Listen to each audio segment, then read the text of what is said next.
Is Pope Francis the final Pope and eighth king of Revelation 17? What does the great prostitute represent? What does the seven heads of the Scarlet Beast symbolize? How can we behold the King of Kings and Lord of Lords in our hearts? I'm Jericho for Truth in Bible Prophecy.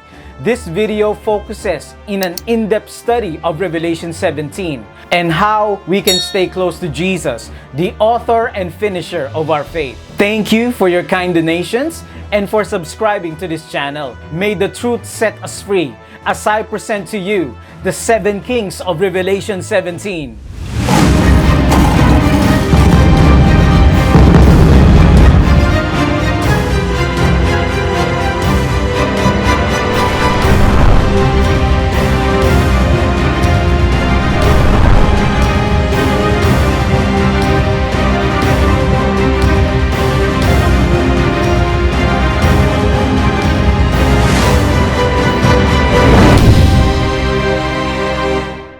Revelation 17 verse 10, and there are seven kings, 5 are fallen, and 1 is, and the other is not yet come. And when he cometh, he must continue a short space. Verse 11, and the beast that was and is not, even he is the eighth, and is of the seven, and goeth into perdition. Many have speculated that Pope Francis is the eighth king referred to here in Revelation 17 verse 11, of how he has extended the extra mile to unite the world by his historical visits. He has successfully gained the support of world leaders all over the world to unite with him in his 7-year action plan LAUDATO Si, a lengthy encyclical letter encouraging the world to comply to a mandatory day of rest to save the environment, which is Sunday rest. I remember Pope Francis's historic visit in the United Arab Emirates, making him the first pope, the first pontiff to visit an Arab Gulf state. Francis said that the trip marks a new page in the history of relations between religions, confirming that we are brothers and sisters even though we are different. The overwhelming majority of Emiratis are Muslim, but the country hosts a large expatriate population, some 1.2 million of whom are Christians. The majority of the UAE's Christians are Indians and Filipinos. It is Pope Francis's 7th visit to a predominantly Muslim country, signaling a continuation of improving ties between the Vatican and the Islamic world. The Pope has sought to build bridges with the Muslim world by refusing to equate Islam with violence, arguing that all religions have fundamentalist elements and religious leaders must work together to combat all forms of fundamentalism and violence. Last December 8, 2021, the United Arab Emirates conceded Sunday as a day of worship and rest. Slowly but surely, it took some time, but evidently, Pope Francis's 2019 first visit to UAE to appeal for Christians in the country was able to bear fruit and success. The UAE, United Arab Emirates, has agreed to recognize Sunday as a day of rest to accommodate the 800,000 migrant workers in the country. Questions raised is how would Muslims support Sunday keeping? But now that question has found its answer and reality. As Pope Francis is quite unique of all popery, the very first Jesuit priest that have won the hearts of even the Protestant world, and has the supposed solution for the environmental emergency, climate change. Some people conclude that Pope Francis is really the eighth king and final pope spoken in Revelation 17, 10 to 11. Revelation 17 verse 10, and there are seven kings, 5 are fallen, and 1 is. First is Pius the 11th, then Pius the 12th, then John the 24th, then Paul the 6th, John Paul the 1st, Revelation 17, then John Paul the 2nd, which is 1 is, then Pope Benedict the 16th, the 7th king who rules only a short time, then Pope Francis the 8th king. Revelation 17 describes this end-time apostate religious system as a prostitute riding on the beast, seductively deceiving the earth's inhabitants. The prophecy tells us that at the end of time, the political powers on earth will put themselves into the service of end-time Babylon. one of the 7 angels with the 7 bowls, invites John to witness the judgment of the great prostitute. Revelation 17 verse 1. This prostitute is later identified as Babylon the Great, the mother of harlots. Verse 5. Babylon stands for a short-lived coalition of the dragon, beast, and false prophet. Each has its own history, but at end time they join together in deception and coercion.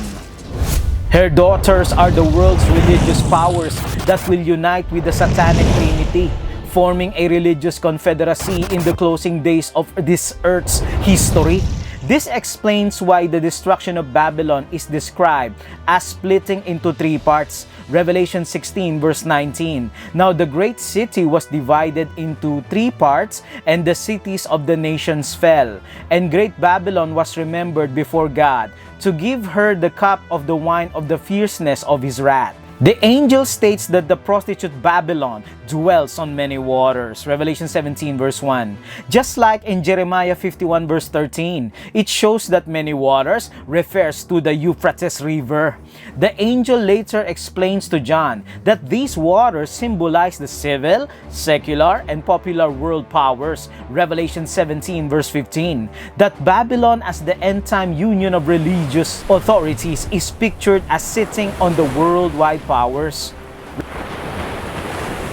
Revelation 13 verse 1 to 10 portrays the medieval church led by the papacy, dominating the Western world during the prophetic 1260-day period. Just as ancient Babylon depended on the Euphrates River for its existence, so end-time Babylon will depend on the civil, secular, and popular world powers to enforce its plans and purposes. This end-time religious confederacy will form an alliance with the governing world powers.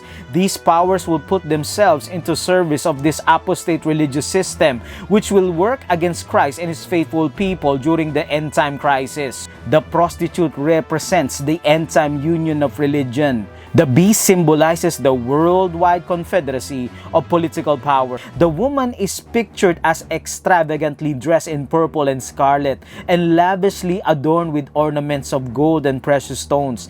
The scarlet color of the woman's dress corresponds to the scarlet color of the beast. The prostitute's dress is meant to seduce. It also evokes the attire of the high priest in the Old Testament, which included purple, scarlet, and gold. Exodus 28, 5-6. Her forehead inscription resembles the inscription, "Holy to the Lord," on the mitre of the high priest. Also, the cup in her hand reflects the drink offering in the sanctuary. All this suggests that the Babylon of chapter 17 refers to an end-time religious system rather than a political power. Satan's powerful tool to deceive and seduce the world into apostasy, this clearly links end-time Babylon to the beast of Revelation 13, which represents the medieval apostate Christianity in Western Europe, led by the papacy, which was responsible for the deaths of millions of Christians who were persecuted for their faithfulness to the gospel. The time is coming, however, when God will judge this great prostitute and avenge the blood of his servants from her hand. Revelation 17 verse 8.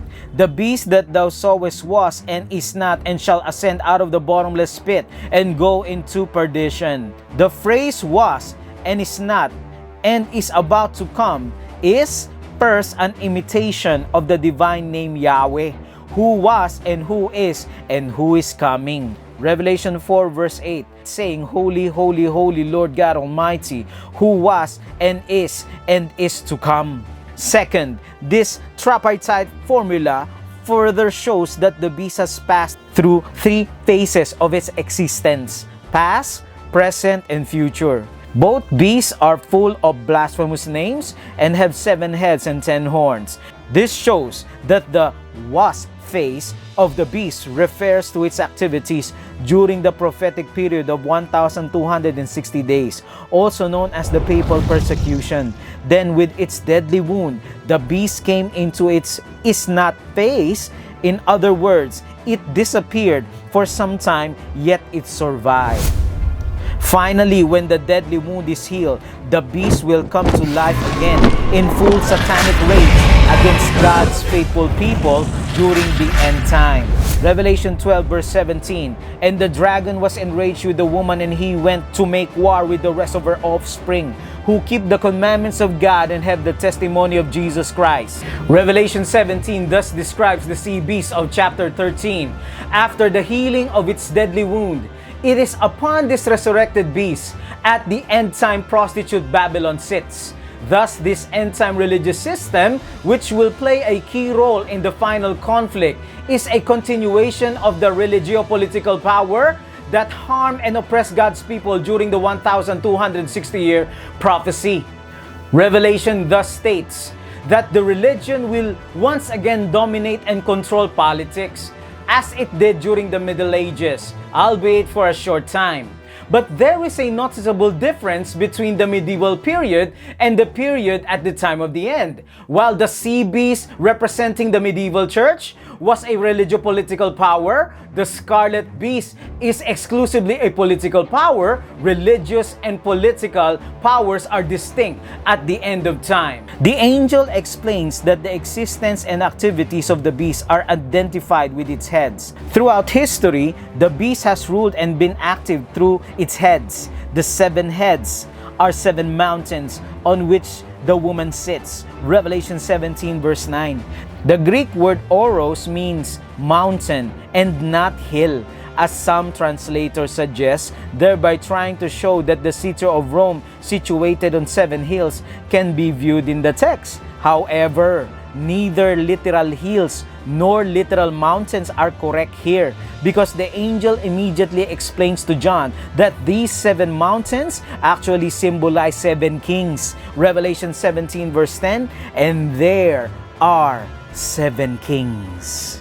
The waters, the mountains, the beasts, and the kings are used symbols to describe the political powers that provide support for end-time Babylon, the apostate religious system in its work of persecuting God's people. These are not individual kings. These are not individual popes. Mountains often represent world powers or empires. Jeremiah 51 verse 25 and Daniel 2 verse 35. Thus, the 7 mountains which the prostitute Babylon sits upon stand for 7 successive empires that have dominated the world throughout history and through which Satan has worked to oppose God. They are not individual successive kings or popes. The angel further explained to John that 5 of these world empires have fallen. 1 is, and the 7th one was not yet active at the time of John. Remember that the angel explains the meaning of these kingdoms to John from his own temporal perspective, not ours, in such a way that 1 is kingdom is the Roman Empire of John's time. The 5 that have fallen are thus the empires that rules the world and harm God's people prior to John's time. Egypt was the first power that enslaved and oppressed Israel, seeking to destroy it. Assyria destroyed and scattered the 10 tribes of Israel. Babylon destroyed Jerusalem and took Judah into exile. Persia almost annihilated the Jews at the time of Esther. Greece oppressed and tried to destroy the Jews through Antiochus Epiphanes. The 7th kingdom that has not yet come was still a future manifestation from John's perspective. The best interpretation is that the 7th head is the sea beast of Revelation 13, which represents the medieval church headed by the papacy. The 7th kingdom is said to remain for a short time. The 7th head experienced the mortal wound, but now the mortal wound is healed, and the beast now works through new head, which is actually the 8th head. The angel also explains that there would be an 8th power to come at the time of the end. Although the 8th power is one of the 7 heads, it is a new power. This 7th head will reappear as the 8th head and exercise political power the way it did during the Middle Ages. It is through this 8th head that the Scarlet Beast carrying the prostitute Babylon works. Now we live in the era of the 7th head. But the 8th head, with its 10 united kingdoms, has no power yet. it will appear on the worldwide scene during the time of the end and impose its apostate religious system on the earth's inhabitants. Friends, we have no king other than Jesus, the King of Kings and Lord of Lords. And Jesus is returning soon in the clouds of heaven. Babylon is based on unbiblical traditions and saved by works. It is only by the righteousness of Christ that we are saved. God sends His final appeal to His people to cut all ties with this apostate religious system. God, in His loving kindness, wants everyone to be saved. But we have to make decisions for eternal life, to hail Him as King of Kings of our lives and Lord of Lords of our hearts. Kindly type in the comment section, "Christ is my righteousness." Kindly share this video, friends. Thank you for your prayers and financial support. Stay close to Jesus, and may we all continue to seek truth in Bible prophecy.